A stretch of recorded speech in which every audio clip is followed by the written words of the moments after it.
Yo tout le monde, c'est Wartok, on se retrouve pour Actu Barça, la séance du Barça. Et donc aujourd'hui, un épisode consacré à Manuel Locatelli, qui est selon moi le bon joueur pour remplacer Busquets dans l'avenir. Et je précise bien dans l'avenir, j'ai précisé tout ça dans la vidéo.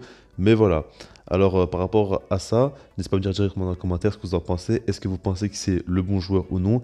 Et si c'est pas le cas, n'hésitez pas à me dire qui voyez-vous remplacer Busquets dans l'avenir. Donc on va directement commencer par parler de notre cher Sergio. Et par rapport à lui, ce que j'ai à dire, c'est que déjà, moi, je vous précise que pour moi, il ne doit pas quitter le Barça cet été. Pour moi, il doit encore rester au moins une saison.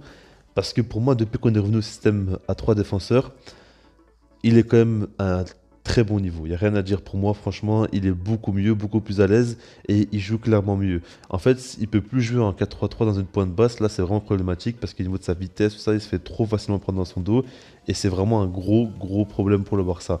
Maintenant, quand on joue à 3, il est vraiment ultra bénéfique au Barça et il peut encore apporter de belles choses, surtout que la d'expérience, tout ça, et surtout que le Barça ne pourra pas tout modifier en un mercato. Ils pourront pas recruter un top défenseur, un latéral gauche pour suppléer Jordi Alba, un top numéro 9, un milieu de terrain en plus pour faire on va dire, le nombre encore une fois, et un 6 pour remplacer Busquets. On ne pourra vraiment pas faire tout ça. Et pour moi, c'est pas la priorité. Même si que voilà, quoi, c'est vrai que c'est un peu problématique quand on joue 4-3. Maintenant, quand on joue à 3 défenseurs, il est très largement au niveau. Et donc voilà, ça je précise comme ça, il n'y a pas de malentendu, tout ça. Maintenant, on va parler de Locatelli. Alors pour ceux qui ne connaissent pas, il a 23 ans, c'est un pur récupérateur, milieu récupérateur bien évidemment. Et il joue à Sassuolo. Et il joue aussi bien évidemment en Italie, où il y a quelques petites sélections. Mais voilà, sur Transfermarkt, il est évalué à 35 millions d'euros. Donc si jamais le Barça peut le recruter pour 35-40 millions d'euros, ça serait très bien. Après, si Sassuolo en demande plus, pour moi, ce serait peut-être un peu trop. Je parlais que du profil du joueur, tout ça. Je ne vais pas parler vraiment des prix, tout ça. Après, bien évidemment que si jamais Sassuolo en demande 50-60 millions d'euros, ce serait bien trop pour lui. Mais en tout cas, voilà. Par rapport au profil du joueur, donc c'est un joueur assez grand quand même, assez physique. Mais ce qui est vraiment intéressant chez lui, c'est qu'il est très, ça laisse balle au pied. Et Sassuolo, c'est une équipe cette saison vraiment qui joue très très bien au football. Ils produisent vraiment du beau football. Et si vraiment ils arrivent bien, c'est selon moi parce qu'ils ont vraiment un maître à jouer au milieu de terrain qui est Locatelli. C'est en même temps le capitaine et le joueur. Donc en fait, parce que c'est un joueur qui a un fort caractère, tout ça, qui est très agressif défensivement. Et en plus de ça, il est très à l'aise balle au pied. C'est pas un joueur super technique, mais voilà, il va pas la perdre facilement. Et surtout qu'il a vraiment une excellente qualité de passe, notamment les longues passes. Après, ce qu'il faut dire, c'est que le Barça joue pas forcément en faisant de longues passes, tout ça. Mais c'est un plus quand même. Si jamais il s'adapte aussi au jeu du Barça et en plus de ça, il a un petit plus, c'est de faire de bonnes passes. Je pense notamment à Rakitic aussi. Il était vraiment comme ça, Ivan Rakitic. Il avait cette faculté à faire d'excellentes longues passes. Et si jamais le Cataly aussi est comme ça pourrait quand même que faire du bien au Barça. Mais en tout cas, c'est une bonne chose. Et pour moi, c'est lui le bon joueur. Pourquoi? Parce que déjà, c'est vrai que de base, pour moi, aujourd'hui, il n'a pas le niveau pour jouer au Barça. Il a seulement 23 ans, il a encore une grosse marche, tout ça. Non, il n'a pas le niveau pour jouer au Barça. Maintenant, ce qu'il faut savoir, c'est que le Barça ne pourra pas recruter un crack. Ils ne pourront pas aller chercher Rodri de City ou un joueur comme ça. C'est un peu trop tard, il va falloir miser pas trop d'argent parce que, comme je dis, pour moi, c'est pas la priorité. Moi, ce que j'aimerais bien voir, c'est que Pjanic parte. Et avec cet argent-là, on finance l'arrivée de Locatelli. Ça serait vraiment super bien. Mais après, voilà, quoi, si jamais le Barça n'a pas trop les moyens, c'est sûr qu'ils vont pas vraiment penser qu'à ça. Il y aura d'autres priorités, quoi.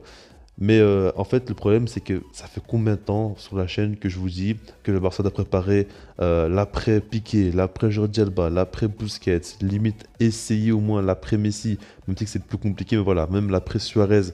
J'ai toujours dit, et il n'y a aucun de ces joueurs-là qui a été un petit peu préparé pour l'avenir. Enfin, quand je dis ça, vous avez compris quoi. Il n'y a aucune arrivée vraiment qui est cohérente pour l'avenir du Barça et qui pourrait limite nous faire oublier, même si voilà, quoi, c'est différent, c'est pas ça le but. Mais en tout cas, réussir à passer à autre chose. Et là, c'est vraiment problématique. Busquets, aujourd'hui, comme je le dis, dans une défense à 3, il peut être très bon, mais dans une défense à 4, surtout dans un 4-3 en point de basse, il est vraiment problématique. Et on a besoin de préparer l'avenir. Et pour moi, le Catali, ce qui peut être intéressant chez lui, c'est qu'en gros, il pourrait arriver et il sera en concurrence avec Busquets, c'est-à-dire qu'il va pas jouer énormément de matchs, mais il va quand même en jouer pas mal. Pour moi, les matchs de coupe, il devra tous les jouer, et après en championnat, on devra faire un petit peu tourner. De toute façon, Busquets ne peut pas jouer tous les matchs, il va falloir qu'il ait du repos, tout ça, et Locatelli pourra en profiter, engendrer du temps de jeu, petit à petit prendre cette automatisme, tout ça, et pourra faire une saison, on va dire, assez tranquille. La saison prochaine, par contre, on comptera un peu plus sur lui. Mais vous voyez ce que je veux dire? Pour moi, dans mes idées, comme ça me paraît assez clair. Et je pense vraiment qu'il pourra apporter. Après, si par exemple Koeman reste, on ne sait pas trop s'il va rester ou non. Il va falloir qu'il grandisse un petit peu et qu'il apprenne à donner plus de temps de jeu à une plus grosse majorité de joueurs, parce que pour moi, c'est un de ses défauts, mais on va pas trop parler de lui. Mais en tout cas, il faudra qu'il y ait un coach, qu'il soit Koeman ou non, qui arrive à lui donner du temps de jeu, tout ça, et le faire gravir les échelons petit à petit, pas lui mettre de pression ou quoi. Et je pense clairement que ça peut marcher. Après, bien évidemment, je peux pas vous dire à l'heure actuelle s'il va atteindre un niveau monstrueux, tout ça, on ne sait pas encore. Pour moi, il a un fort potentiel. Maintenant, ça, on peut pas savoir est-ce qu'il va gérer la pression ou non, ce genre de choses-là, on ne sait pas. Mais en tout cas, pour moi, il a vraiment le profil. Là-dessus, il n'y a rien à dire, il a vraiment le profil. Au niveau de l'agressivité, c'est hyper intéressant, c'est un petit peu différent de Busquets. Et en même temps, la qualité de passe, tout ça, il peut très bien gérer la pression, tout ça. Franchement, la pression, quand je dis sur le terrain, hein, en gros, on peut le presser et il peut quand même s'en sortir. Et voilà quoi. Donc, dans les commentaires, c'est pas dire ce que vous en pensez. Et puis, sinon, moi, je vous dis peace.